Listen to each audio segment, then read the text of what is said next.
Breaking news చూస్తున్నాం. ఇటు తిరుపతి జిల్లా నారాయణ వనంలో దారుణం చోటు చేసుకుంది.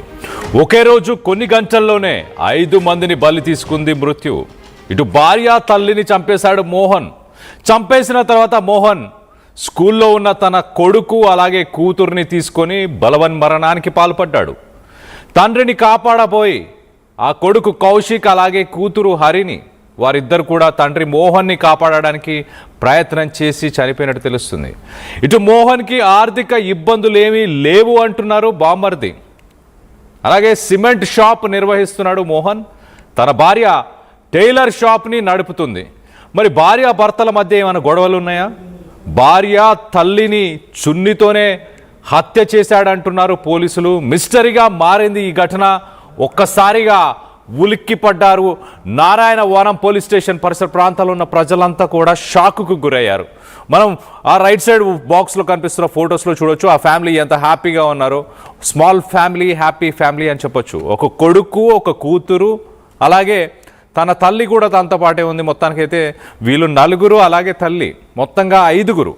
మొదటగా మోహన్ ఇటు తల్లిని అలాగే భార్యని వీరిద్దరిని చున్నితో మరి చంపేశాడు. దాని తర్వాత స్కూల్లో ఉన్న పిల్లల్ని కూడా తీసుకొని ఒక రైల్వే ట్రాక్ మీదకి వెళ్ళి బలవన్మరణానికి పాల్పడ్డాడు. ఇంత మిస్టీరియస్గా మారిన ఈ కేసుకి సంబంధించి ప్రస్తుతానికి మరింత డీటెయిల్గా మాట్లాడుకునే ప్రయత్నం చేద్దాం. ఇటు మా ప్రతినిధి సురేష్ ఉన్నారు. సురేష్తో మాట్లాడి తెలుసుకునే ప్రయత్నం చేద్దాం. సురేష్, చెప్పండి, ఒక షాకింగ్ న్యూస్ అనుకోవాలి.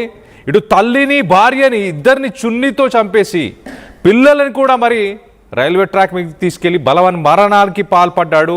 మొత్తానికైతే ఎలాంటి ఆర్థిక ఇబ్బందులు లేవు అంటూ బామ్మర్ది చెప్తున్నాడు. ఆర్థిక ఇబ్బందులు లేకపోతే మరి ఇతర కారణాలు ఏమన్నా ప్రస్తుతానికి ఇన్వెస్టిగేషన్లు ఏమన్నా నిజాలు బయటకు వచ్చాయా? నారాయణ మండలం కేవీపల్లిలో ఈ యొక్క సంఘటన చోటు చేసుకుంది.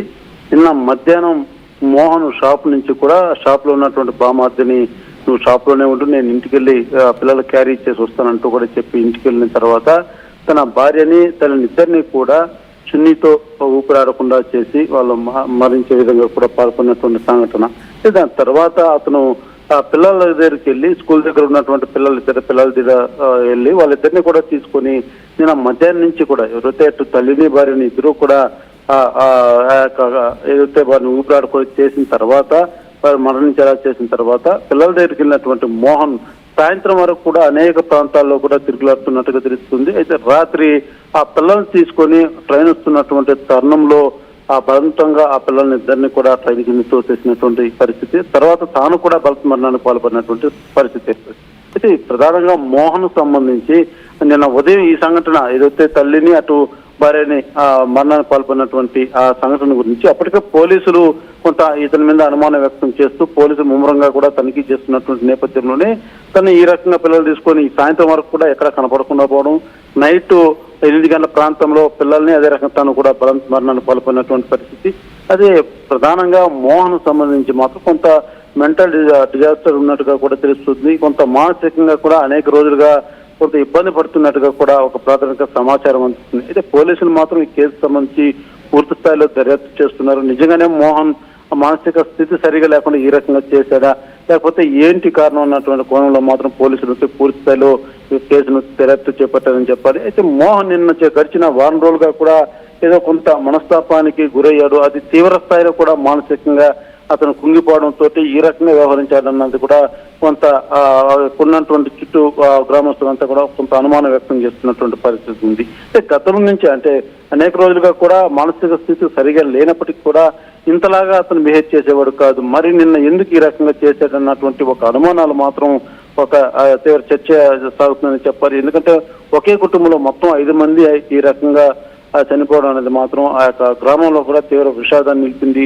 కుటుంబ సభ్యులంతా కూడా ఆర్తనాదాలు నడుమ నిన్న గ్రామం మారుమోగిందని చెప్పాలి. అయితే వాళ్ళ బంధువులంతా కూడా ఒకటే తెలియజేస్తున్నారు, లేదు అతనికి మానసిక స్థితి ఉన్నప్పటికీ కూడా ఇంతటికి దారుణానికి ఒడిగట్టేటువంటి వాడు కాదు. అయితే ఏం జరిగిందన్నటువంటి అనుమానం మాత్రం వ్యక్తం చేస్తున్నారు. దీనికి సంబంధించి పోలీసులు మాత్రం పూర్తి స్థాయిలో అసలు మోహన్కి మానసిక స్థితి ఏంటి, ఏ కండిషన్ నిజంగా అతను ట్రీట్మెంట్ తీసుకుంటున్నాడా, లేకపోతే ఇంకేదైనా మనస్తాపాలు చెంది ఈ రకంగా ఈ ఘటనకు ఒడిగట్టాడు అన్నటువంటి కోణంలో మాత్రం పోలీసులు దర్యాప్తు చేస్తున్నారు. కళ్యాణ్, అయితే సురేష్, ఉదయం సమయంలో అంటే మార్నింగ్ ఇటు తల్లిని అలాగే భార్యని ఇద్దరిని ఇంట్లోనే తను చున్నితో వాళ్ళిద్దరిని చంపేశాడా?